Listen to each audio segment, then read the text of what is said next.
on that zone, especially inside the map of Miramar. A1 Esports, all 4 players up, 1952 in the front. This is the time to flip the story. 1952 has always been winning the fight against the players of A1, but this is the time to flip the tables. This is the time to flip the odds. A1 Esports, they have been looking good. The confidence should be high as well. 1952, on the other hand, they should be confident in this fight, but it's up to the players of A1 Esports if they want to slap him down or not, and they definitely will. Kajor finds the opening. The nade's going to land on the mark. The second player's damaged as well. An entry goes down. Ooh, this is going to be quite tough upon these players. Entry finished off. Devil Boy knocked out. A1 Esports, it looks like it is their time for revenge. But no, Jax, he's not going to let this happen, as Koa is going to be dropped down to his knees. Dante is going to try and see if he can climb the ridge, knob a nade towards the lads of A1 Esports and finish them off as well. But Gajor pushing forward, it has to be quick. It has to be done quickly by the players of 1952, but they've decided to back off in the distance. So Gian Mara is going to be knocked out. And well, this fight, it still continues. Sinister is going to be dropped quite low in terms of how much HP he has.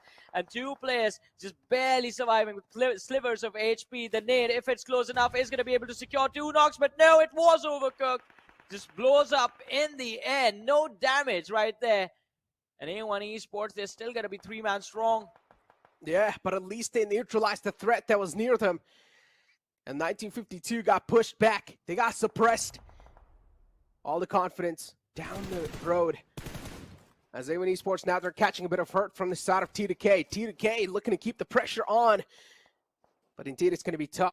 At the hands of Gyante and his teammate. Not really how they expect that fight to go. And well, there's that as well. Well, that's what you call a prime example of inting. Just wanted to push, just wanted to take him down. A big lack of communication, team synergy missing as well. No info conveyed that there's a man separated away who's providing the cover fire. That could have been an easy task. He was prone out in the open as well. If both those players try to make an angle on that player who was prone out in the open, this could have been an easy execute. But no, IHC, they wanted an easy way out of that fight, and that did not pan out well, as now T2K, they've lost out on Rake. Sandesh is close, going for the res. DRS on the other hand, 2 players, they're doing a great job of survival so far. Delta, Gante, next to each other. Finally, they've decided to reunite. As unfortunately, we did see quite a lot of eliminations. Even A1 Esports themselves got taken care of. 1952, they still have that solo survivor available. And keep this in mind, the solos are always the one to go YOLO. Yeah. And finally, we're down to the top 4 as well. 9 players still alive. I was just thinking that if Gremlin Storm don't win this, I'm going to be very upset. They have a very good position on the southern edge of the zone. All the other 3 teams do have the ridges up on the northern side, but that's going to mean when the circle shrinks, they're going to be forced to fight against each other.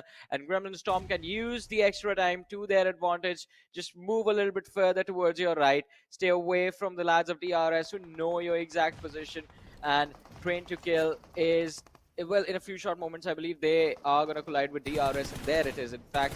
So Gremlin Storm waiting for the opportunity. Still trying to find the knock. Rig is extremely low at this point, but Jane does in fact get the finish on the lads of 1952. Now Sandesh does take a few shots as well. So Gremlin Storm in a perfect position to close this game out, but will they be able to do this?